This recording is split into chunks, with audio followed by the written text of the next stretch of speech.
everyone. Vincenzo Calla here with VCalla Productions. Today I'm sitting here with Dahlia Kurtz, journalist, writer, talk show host, content creator, everything bagel, and Fozzie Bear's mom. She asked me to say, well, she sent me everything bagel, so I figured why not? Let's run with it, and Fozzie Bear as well.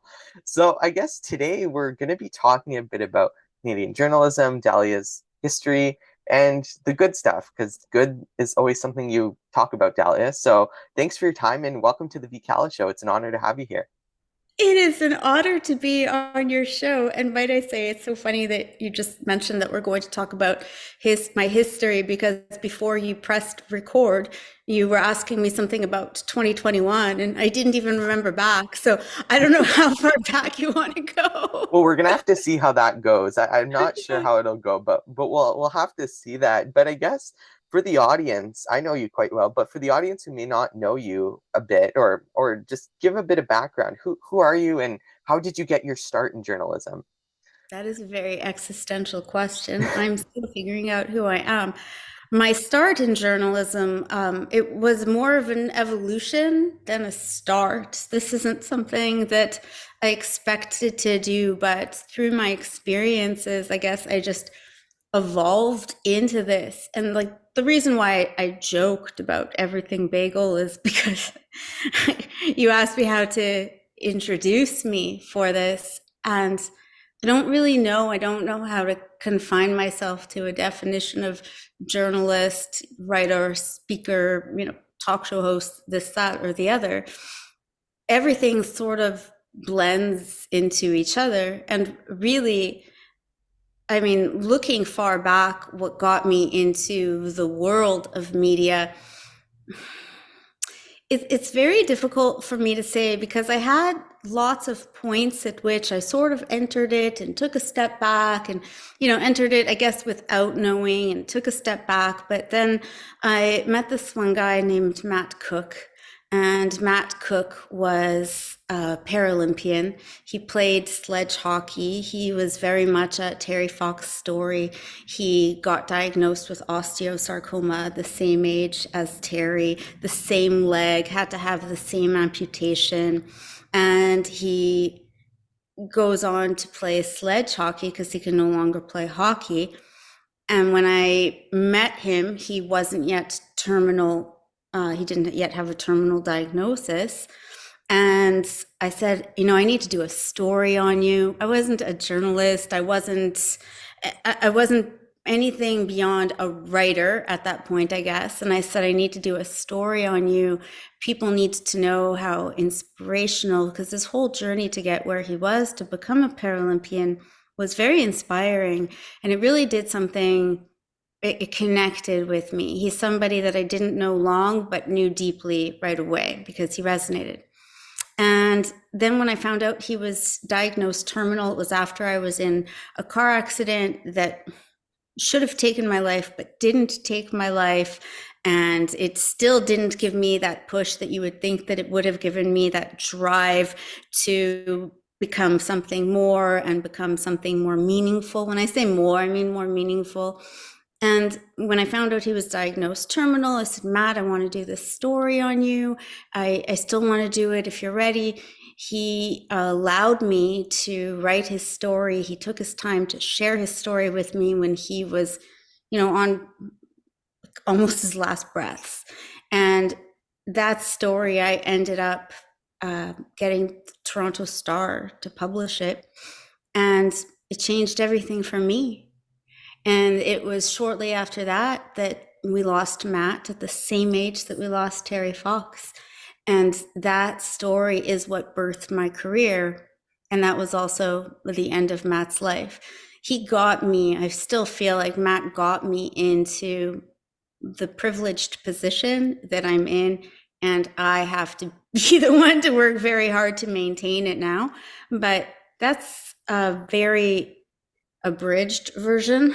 You're asking a talk show host, so I breathe and 1,000 words fall out. That's an abridged version of how I got into journalism. I went to journalism school. I did all of those sorts of things, but none of those things seemed to matter as much as having the experiences. It's important to go to school, but having these experiences And all of those things that school never taught me is where I learned most of my journalism, and where I guess I got that drive to keep going despite all of the challenges in this industry.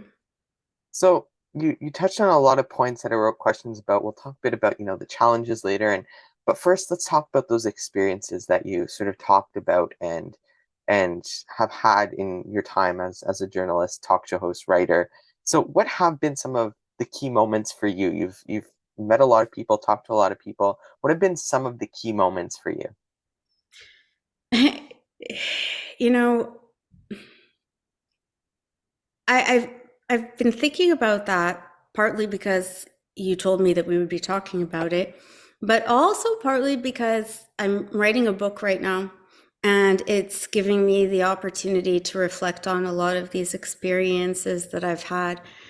And I don't know if it's so much of all of these key moments in my life that I remember, or that, drive me or find to be my favorite, as much as it's, wow, I'm sort of catapulting from experience to experience. And something that happened to me in 2001 is helping me in 2012, then helping me in 2018. And then I just realized I said 2001, and I don't even know if you were born in that year yet, Vincenzo, No. which freaks me out. You weren't born yet. But all of these experiences combined, that cliche, the whole, the sum is greater than its parts.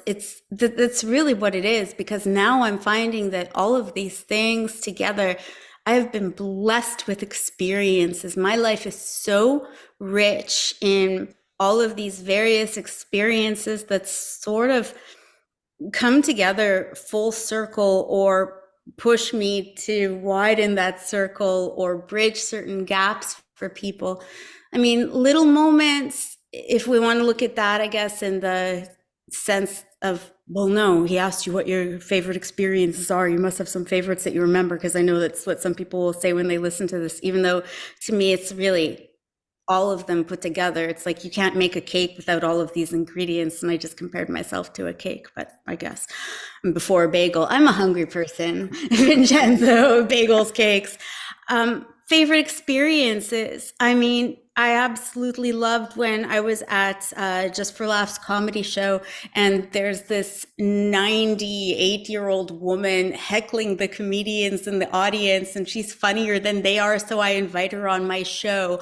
I love when I had, I don't know, opportunities to help people find life-saving organs that they need, opportunities to make somebody laugh, a moment where I get to meet somebody who educates me, and that education I can take with me from important point in my life to important point.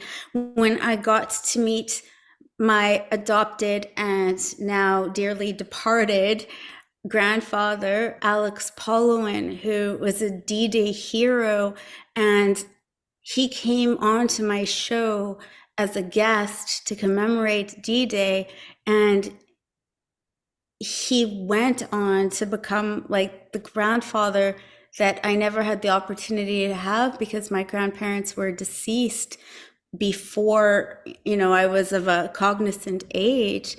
I've had so many rich experiences, to be able to be in a position where I could give you a platform and have you come on as a Politicid, which you inspired. The Politicid's the best political media panel there is in the industry. And then to sit across from you right now and have you having a conversation with me, that's a favorite moment. It's just, I don't want to have a life of, moment to moment to moment to moment. In the end, I really, and it's not like this is the end, but just at this point, I've come to realize that it's all of these experiences that you look back upon. And it's just, I got to learn so much, and I get to learn so much. And now I'm at the point where I think I've transitioned to where I'm able to take the things that I've learned and use them better to help other people, because that's what I've always wanted to do. But now I'm actually at that point where I can exercise and execute that. And that is very exciting to me. So I want to talk a bit now. I noticed, well, I know that when I first started listening to you, it was, I don't even remember when it was, but whenever you joined CFRA, and then after that, you always had sort of like this theme of the good, and the name of like the word good was in your titles, and you always It's had this sort of good. underlying theme, good, the goods, good mornings, those sorts of things. So you always had those sorts of names in your titles, and that was always something you did. So what has been your approach over the year to bring this idea of the good in as sort of a basis on which you sort of built your shows and built the conversations you had with your guests? What has that been like, and what was sort of the approach you had with that? Well, a lot of it came from Matt Cook, who I mentioned, because as he was fighting for his life, he just continued to see the good in everything. And he gave me that different perspective to move forward with. There's a cat in the background. There's nobody dying in this place. There's just a cat in the background. She'll tell you that she's dying, though. So he gave me that idea, that perspective of taking the good. Then I was also, right before I became a talk show host, I was able to study the science of good and the science of swarming with an actual professor who looks at social good, who looks at swarming, who looks at how people can be better to each other, how we could improve society through being good. And I used that science that he taught me as I moved forward as a talk show host. And some of my shows, the things I did, they actually became these social experiments that I was doing. And it's funny because I think to a lot of people, when I go on air, I might sound sort of irreverent or just having fun and things are off the cuff, but there's a method to what I'm doing, and there's a strategy behind everything that I've done, and it's really fueled good things. I mean, I saw on my first show when I was in Winnipeg, and I had a talk show, and it was a Friday, and I didn't know what to do. It was my first week there, and I wanted to do something good and something fun on Friday. And right before the show, I thought, TGIF, everybody always says, thank goodness it's Friday. I thought, what if I do TGPF? Thank good people Friday. Call in and tell me something nice that somebody has done for you. Happy TGPF. And it started with people sort of making fun of me for that, because they thought, yeah, my neighbor mowed my lawn for me, or this or that. And it was just like this sort of, who does this? Who talks about tell me something good that somebody did for you? And then it turned into a man called one day, and he was at his son's deathbed in the hospital, and he wanted to thank the doctors and nurses for making his son as comfortable as possible. And then a woman called who had MS, and or a woman's best friend who called about her friend who had MS. And she says, my friend does everything for everybody. Meanwhile, she can't even navigate the steps of her home because of her disability. And next thing you know, people were calling in, offering ways to renovate this woman's home, and her home gets renovated, the woman with MS. And then a man calls in and thanks a police officer for buying his son a $1.99 loaf of bread at the grocery store. And then you have all of these people calling in because they realize that this man is in tears and he can barely afford to feed his son. So doing all of these nice things for that man. And then we find the police officer and find all these other good things that Officer Goodhart did. And so TGPF turned into something monumentous. To me, it was just everything that I had wanted to do, but then I realized how much more We can do. And so everything evolved from I saw how, despite going into an industry that told me, this is from bosses, this is from programming, this is from higher ups, this is from people who have done their research, and they said this is not what people want. And I essentially had to retrain my listeners to make people feel comfortable having these conversations and to make people realize this is a safe space. But ultimately, the more good that is done, the more it's contagious. That's part of the science of swarming, to simplify it a lot.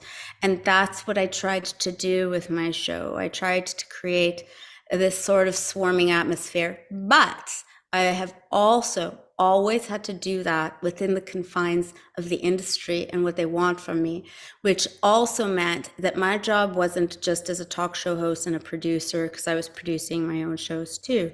My show was really to push the boundaries until the point just before I would get fired, because otherwise I wouldn't be able to accomplish these things. Well, and I know I had a question about that, sort of some of the things that you have been able to do, and what have been some of the difficulties you've had to face? Obviously not going too deep into like names and all that, like I don't want that, but what have been sort of the difficulties you've sort of faced in the industry and that sort of thing, and how have you sort of broken through that in whatever you're doing in what you're doing now? Maybe talk a bit about what you're doing now. Well, I mean, there are different types of challenges that I face. I face, for instance, there was a small town just outside of Ottawa during the floods a couple of years ago that was on the verge of being flooded. And one of the residents of the town called up to my show when I was in Ottawa, and he said, please help, please help.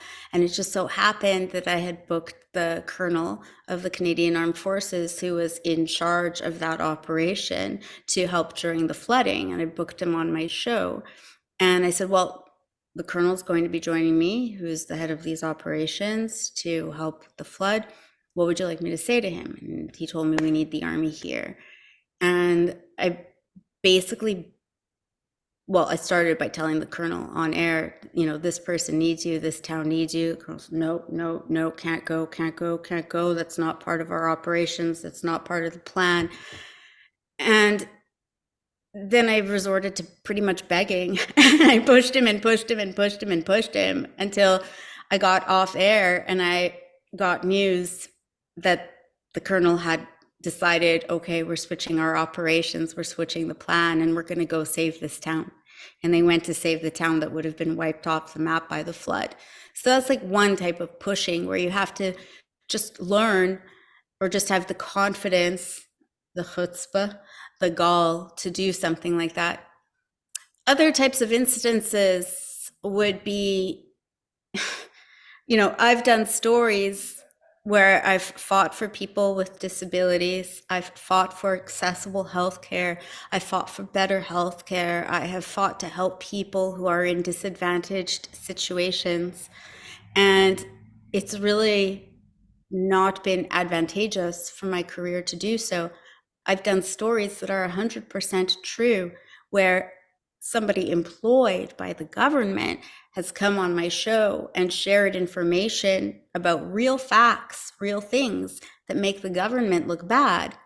And then that story has been wiped off of the map. I needed that kernel, I guess, to put it back. But that story has been wiped off of the map by the powers that be, by the media, because the government didn't like that story. It didn't put them in a favorable light. Was that story true? 100%. It was a person who worked for the government who comes on the show and shares this information. Did the company that I worked for go on to wipe that off of social media and prevent me from talking about that anymore? Yes. So there are a lot of challenges when you are working for companies these days where their interest is not the news. Their interest is not being a voice for the people. Their interest is the bottom line, and mediocrity is what gives them a better bottom line. And I have been told that over and over, do this less They say good, but the word should be probably don't do this as well. But they say do it less good. I'm like, I don't quite understand what you mean by that. They don't want you to do certain things. And if you push things too far, you will be prevented from doing it, or you will hurt your career. And I mean, there was a point in time where I had all of these great stories lined up, whether it was about stories of people in the community making a difference, stories about people who have made a difference, inspirational stories about things that the government was doing that people didn't realize that they shouldn't be doing. And I was told, well, you know what? It's summertime. So why don't you do stories on how hot it is in different bakeries? What? This is, you want me to do stories about how hot it is in different bakeries? So you have to really learn how to stand up for yourself, stand up for what is true. And you also have to learn to choose that line, choose the fight that you want to fight. Because if you fight every single fight, you're not going to be able to stay in the industry. So there's a lot of things that go on behind the scenes that you have to learn when to push, when not to push, how much integrity are you willing to sort of lay down for a moment. There's a lot of things that you have to do to balance your career.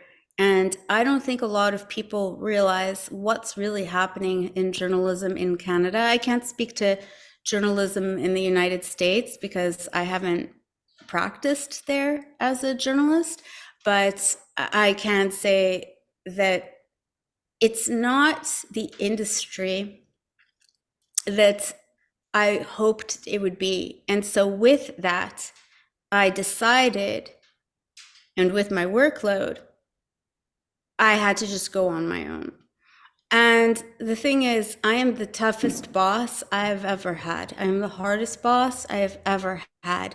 I would not want to be friends with myself sometimes the way I treat myself. But what I do not do, I do not exploit myself. I do not take advantage of me. And I allow myself to stand in my truth and stand in integrity. Everything that I ever did, I did with confidence, no matter who I worked for, because I was confident that I was grounded in the truth all of the time. And I thought being grounded in the truth was enough to, I guess, always be able to do the right thing, or what I think is the right thing, because it doesn't mean that everything I do is right. I try to do the right thing all of the time. And it is not necessarily the smartest move all of the time. If you want to move forward and say, okay, well, I'm doing this because this is, I'm grounded in truth, and this is integrity, and this is right in line with my morals. It doesn't mean that you're going to be safe. I thought naively, especially when I was younger, that that's what it meant. And I have learned over and over again that if you want the power, you have to have the power of being able to go on your own and have the confidence to do that. So with that, I started my podcast. I don't want to say I'm lucky, because people will say I'm lucky, and luck kind of denotes that I'm not full of hard work, and a lot of hard work has gone into what I did. I did have a timing. I had the luck of timing when Dr. Gabor Mate joined on my show. It helped my podcast go viral, 30 million views later, and things are just boom, boom, boom, boom, boom. So I'm able to control my career with my podcast, which right now I've sort of just put on the back burner as I'm working on my book. And that is hopefully going to be something that comes out soon. I'm also working on a lot of content that I'm consulting with other companies who are coming to me, who are seeing the value in good, and who are seeing the value in having meaningful connections with their audiences. And I'm doing something which is so exciting. And this is one of the things where you get to see everything that you've worked for, like all of those experiences I spoke about, how I feel like they sort of culminate, they come together. And one of the projects that I'm working on right now is something that will help make healthcare more accessible for so many more people, people who are putting their lives on hold and people who are waiting and they don't know what to do. And so I'm now in a position where I get to work on something like this, and everything I've been advocating for all of these years, I'm able to help execute. So that's just one of the things that I'm working on, even though I just mentioned a few.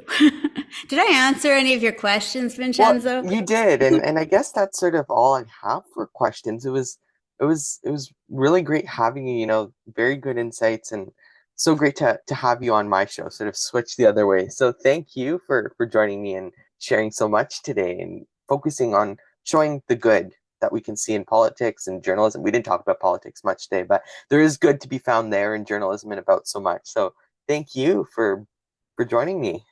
There's good to be had wherever you create it. And I'm really happy to see that you're here. I'm very proud to see how far you've come, but you will always be my politicid. Well, thank you. You sort of gave me that platform. Thank you for that. And it was so great and lots of good memories and lots of great things. So thank you for joining me and thank you for watching. Thanks everybody for watching. So the VCalla Show is a VCalla production.